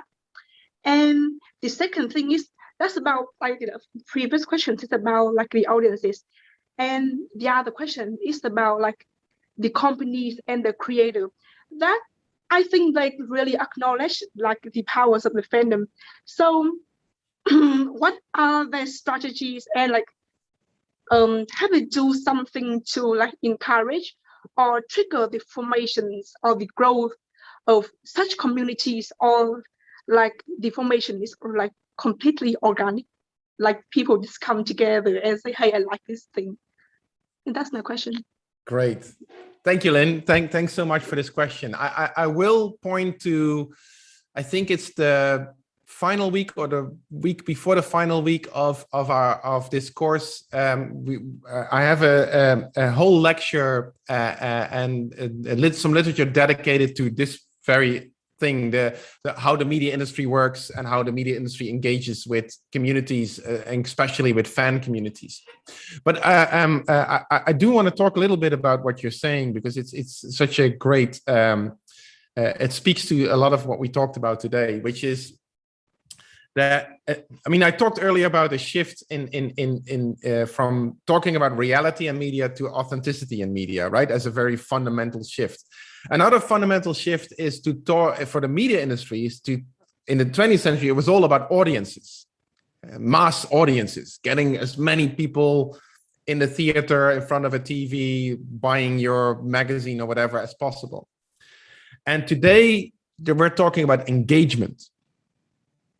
And that's something very different. It's getting people to do something with your media, with your content, with your game, with your movie, with your story, with whatever. And that speaks to a radical shift in how industries think and operate, how creative work gets done. And we're right in the middle of that at the moment. So that's a general sort of trend that we can see. And what that means, for example, is that today, if you want to watch a TV show or follow a movie or the news or whatever, you can't help but notice all the different ways the company behind it, the creators, the makers, the platform on which you're watching it or consuming it, is trying to get you to do things. Just see if you can do, I mean, you can do a little study of your own. The next time you're binge watching something, or you're trying to get to a movie, or you're interested in some kind of news, just take a moment to step back and see what are all the different ways I'm now invited, asked, even forced to do stuff other than just watching it or reading or listening. Is it trying to get me to share something? Is it trying to force me to interact with it, to leave some kind of information, to register for something? Is it asking me to click on cookie settings? Does it want me to comment? Does it encourage me to subscribe or to register? Does it want me to, and so on and so forth? What were the actions you had to take in order to get to that thing? Did you have to type in something in a search engine? Did you scroll through a list of recommendations?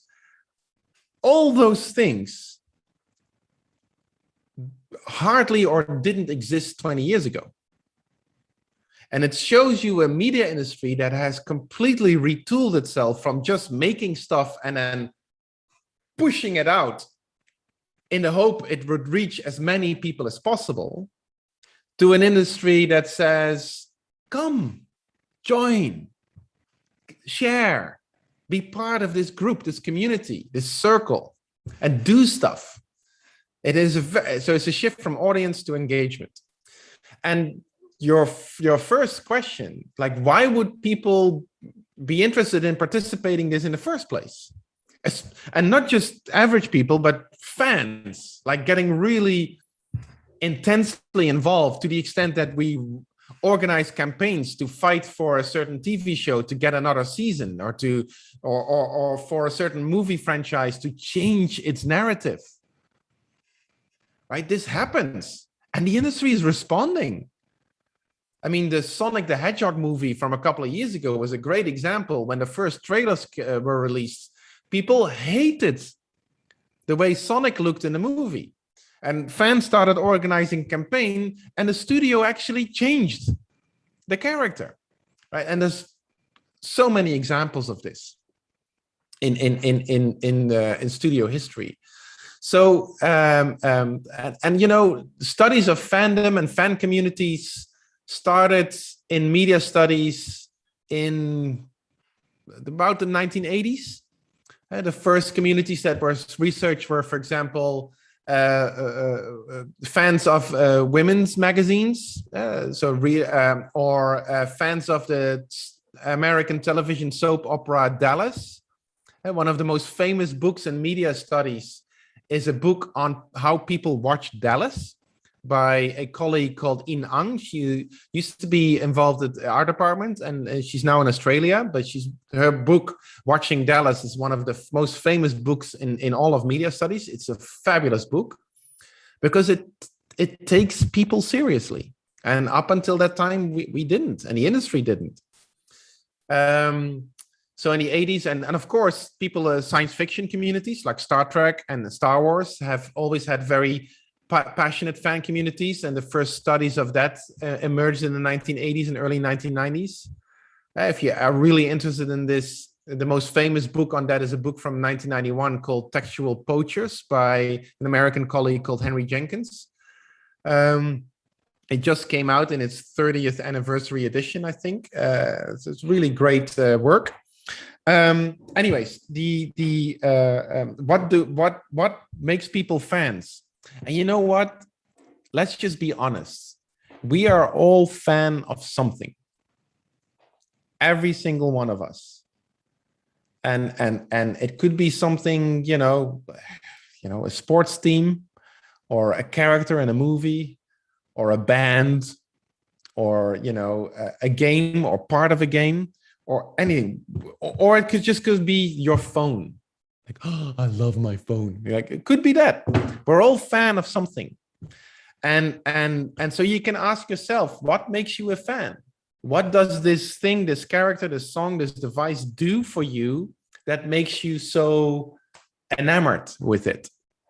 Which is, you know, that assignment that I asked you to participate in, to leave a blog post on whyiheartmymedia.com. That's what that assignment is really all about, is to discover, acknowledge, and articulate our own love for media, because we all have it. We're generally not all that aware of it, but we do. And so what binds people in their love for something so much that they become a fan? Because that something enables them to speak, to express themselves in a way that they didn't do before, or that they couldn't do before, that they didn't manage to do before. And to express yourself is one of the most, I mean, fundamental human needs. And we see this in surveys among people all over the world, that as people have luckily less to worry about in terms of food and shelter, the next thing, if you got that organized, the next thing people find really important is to express themselves, and to be heard, and to be seen, to be recognized, to be valued. And that's what our media environment really bring. And that is what turns people into fans. Either they can express themselves, or they love a band or a certain story or a movie because it expresses something that they feel needs expression. And that's and then of course you want to keep that alive. You want others to see how beautiful that is too. You want more of it, and that turns all of our fandom into, you know, fandom that you do stuff with. You start maybe writing your own version of these stories, like fan fiction, for example, or those kind of things. And that's been around forever. It's just that in our media culture, in today's media culture, that has become a key currency of the industry. Like, the industry used to ignore this. I mean, George Lucas, the guy from Star Wars, used to fight fans of Star Wars in court to prevent them from using characters from his films in their stories and in their discussions. So you weren't allowed to, you know, cut and paste or parody, you know, the Jedi or whatever stuff from those movies, or take clips of music or sound effects, and he would, you know, fight people in court. And then he started to realize, especially after the first trilogy was done, it's like, if he wanted Hollywood, the studio system, to invest in more movies, he needed to keep the franchise alive. He needed fans. And so he stopped suing them and started organizing fan events and competitions for fans to write their own scripts for Star Wars movies, or to make their own movies even later on. And so it was brilliant, right? And you see that happening in many, if not most, franchises today, where fans become an intrinsic part of the, not just the marketing, but also the production phase. So it really speaks to a changing culture in the media industry, which in part reflects a changing media environment that we're all part of. What I said earlier, an environment that has shifted from, you know, sit the fuck down and shut the fuck up, and here's your content, here's your newspaper, here's your TV show, to come, participate, engage, type, like engage. And that has become a key currency today. So that's interesting to observe in the industry. It's not uncontroversial, but we'll talk about that later in the semester. I think I have time for one or two more questions, because I talk too much as usual. A couple of people wanted them. I saw Eniko. Are you still with us? I've seen you raised your hand for quite a while. Yes, hi. I hope I pronounced your name correctly. Yeah. Okay, so earlier we were talking about whether media is responsible from preventing people to believe in conspiracy theories. And I would like to know your take on when Twitter banned Trump. Because I think personally it was a very bold move. You know, because as we talked about, the media, whether it should be biased or not, or it should stay neutral or not, because I think that this was a pretty clear political statement. So yeah, I would just love to hear your thoughts about that. Wow, yeah, thanks, Eniko. I really appreciate the question. It's well, let's be very clear, right? This was a stunning move. Not stunning as in good, but stunning as in whoa. That's a big deal to kick off. I mean, you know, anybody, but not just anybody, the president of a country. And regardless of what Mr. Trump shared and didn't share and said and didn't say, I mean, regardless of our political affiliation, but that was huge. I mean, in a way, it was, and I think you acknowledged that in your question quite beautifully, a statement to the political nature of the platform, right? It was the platform all of a sudden acknowledging, like, yeah, we're a political actor, and you may remember that earlier today I made this long speech about how our technologies are neutral. Right, that they come imbued with values and expectations about who we are and what we're supposed to be doing. And that doesn't just go for the technologies, but also, of course, for the companies active on these technologies, like Twitter, like Facebook. They are inevitably political actors. Political, of course, because they will do anything to make money. Yeah, well, they're for-profit companies, and that doesn't make them evil. It just makes them part of the global capitalist economy, and that's their choice, and that's fine. But it also means that they're constantly navigating between, they have a set of ideals, and most of these companies are genuinely interested in contributing to a better world.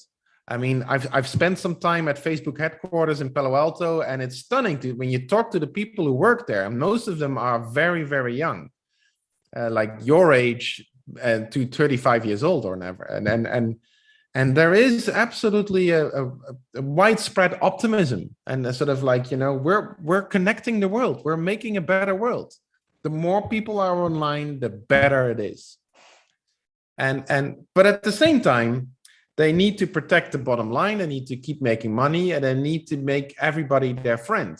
And I don't know if you've ever tried being nice and kind, not just being nice and kind to everybody, but make everybody think that you're nice and kind. And that's impossible.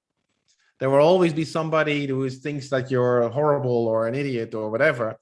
And you know, that's fine. That's just, you know, that happens. That's inevitable. But if you're a company and you're in that space, you constantly are making political decisions. Like, yes, I want to open up the market in China. That's great, but that means I can't have people on my platform talk about certain things. Yeah, you're making a political decision.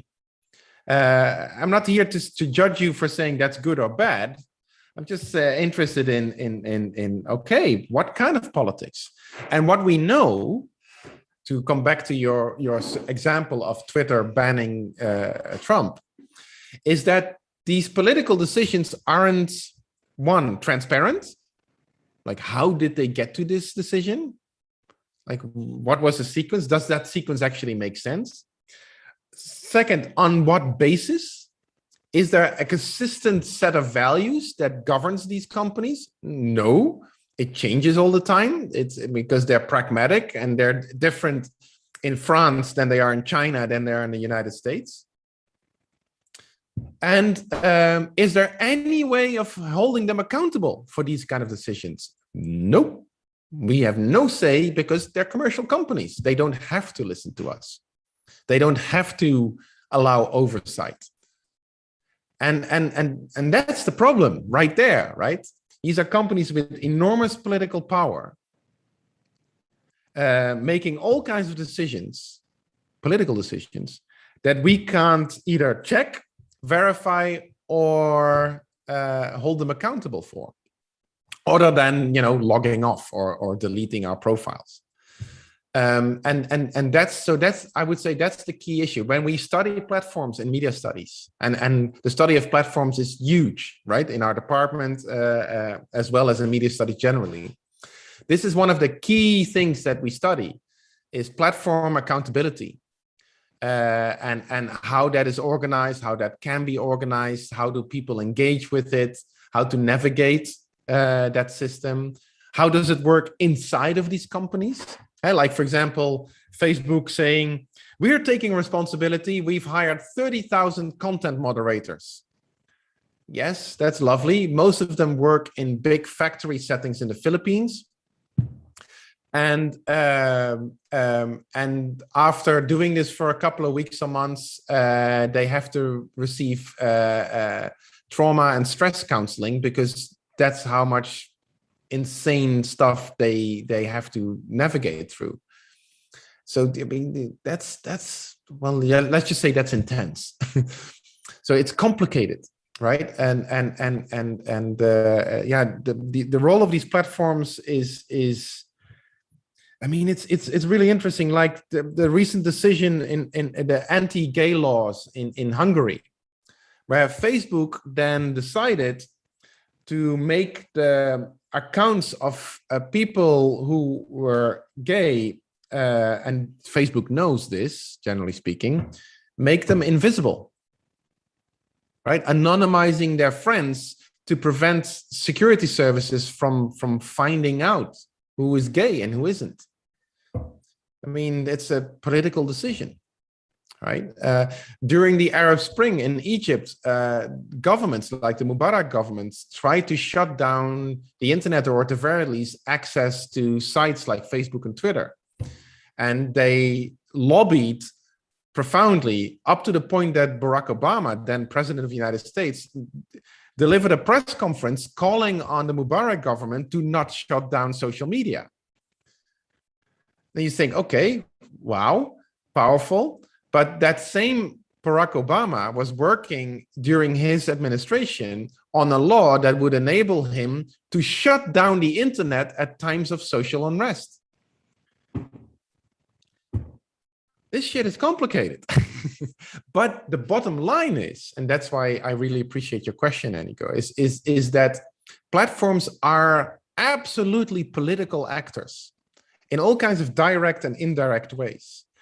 And the ways they are taking responsibility for this are untransparent and impossible for us to hold them accountable for. That doesn't make them evil or doesn't make their attempts to do the right thing bad necessarily, but it opens the door for policymakers around the world of saying, well, wait a minute, that's not okay. Facebook represents more people than there are in my country. It's more powerful than I am as a politician. It needs to follow some rules. And that's what you see happening now all over the world. In the last couple of years, so many new rules, legislations, and laws have been introduced around the world regarding platforms, and more are coming. And it's because we're beginning to realize the political power of these platforms. But then again, that's been the history of all media. Every time a new mass medium came around, whether it was print newspapers in the 19th century or radio in the early 20th century or TV in the 1960s and 70s, the first decades or so, it was left alone. But then it became a huge political actor. More of us started to tune in. It became a mass medium, and then laws followed. But that takes a while.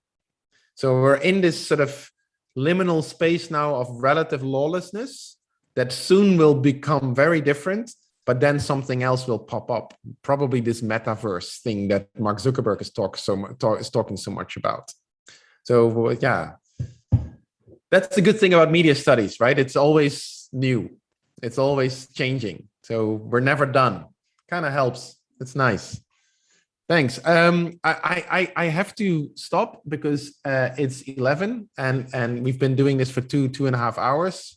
I need a drink, coffee, just that. And but I want to thank you all for engaging, for being friendly and kind, for leaving all these really great comments in the chat. I haven't had a chance to read all of them yet, but I will.